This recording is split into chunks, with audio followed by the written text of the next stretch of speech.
Καλησπερίζω, είμαι ο Σπύρος ο Πέτρας, διευθυντής του site fnrgt-prototype.com, του διεθνού site fnrgt-prototype.com, και θα μιλήσουμε για την κατάσταση που περιμένουμε, για το status quo που περιμένουμε στον αγώνα του Μαϊάμι για τη Φόρμουλα 1 στις 3 Μαΐου, καθώς και για την ανατομία, το τι συνέβη δηλαδή στον αγώνα της Ήμολα για το WEC, όπου οι φανταστικές Ferrari 499P έχασαν για λίγο από τη Toyota TR010.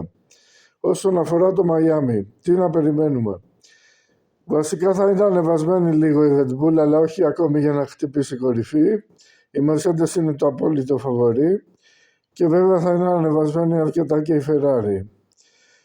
Όσον αφορά τη Ferrari, έχει μπει με το δεξί όσον αφορά το σασί, όχι τόσο με τον κινητήρα, αλλά ετοιμάζει για το Μαϊάμι, έχει ετοιμάσει μάλλον για το Μαϊάμι βελτιώσεις στο υβριδικό, τόσο στο hardware, στο inverter και στην μπαταρία, στο φορτιστή δηλαδή και στην μπαταρία, όσο και στο software του υβριδικού συστήματος, για ταχύτερη αναπλήρωση και δήλωση και έκκληση της ηλεκτρικής ενέργειας.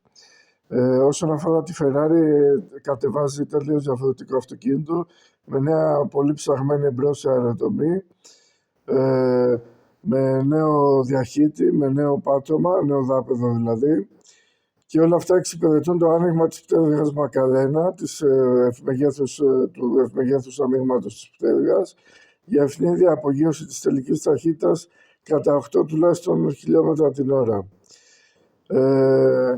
Είναι γεγονός ότι υπάρχει διασύνδεση με τις εμπρόσθετες ροές για τη Μακαρένα. Όλα εξυπηρετούν τη Μακαρένα. Και σε μια πίστα σταμάτα ξεκίναμε μεγάλες ευθείες όπως το Μαϊάμι με πέσιμο σε hairpin, σε αργά κομμάτια δηλαδή.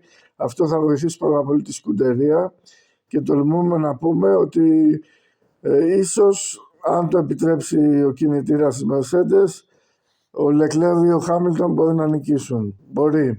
Δεν το λέμε με απόλυτη σιγουριά βεβαίως. Η Mercedes τώρα εντάξει, έχει ένα καλό αεροδυναμικό πακέτο, έχει λύσει τα περσινά προβλήματα με τα λάστιχα και είναι το απόλυτο φαβορί χάρη και στον παράτυπο κινητήρα που έχει τουλάχιστον 50 ύπους παραπάνω, τουλάχιστον 50 για να μην πούμε 80. Και η Red Bull αναμένεται ανεβασμένη, αλλά όχι για κορυφή ακόμη, δεδομένου ότι θα είναι καινούργια τα πλαϊνά, τα οποία ήταν πολύ μπαγιάτικα στις προηγούμενες εκδόσεις, και μάλιστα, όπως θα θυμούνται αυτοί που μας παρακολουθούν, μετά το shakedown ήδη της Βαρκελόνης γράφαμε και είπαμε ότι η Red Bull δεν θα ξεκινήσει καλά το πρωτάθλημα του 2026.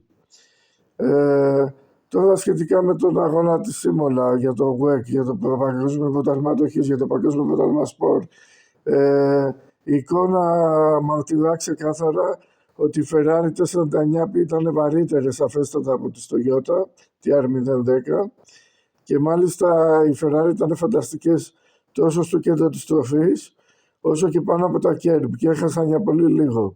Η Ferrari απέσπασε βεβαίως Paul, απέσπασε δεύτερη θέση, έκτη θέση και 10η θέση, και αν θέλετε τη γνώμη μας, θα παλέψει για την 4η νίκη back-to-back στο Le Mans.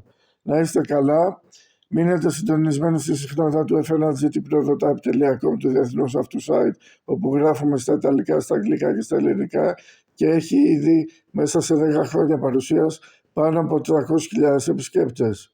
Να είστε καλά, καλή συνέχεια.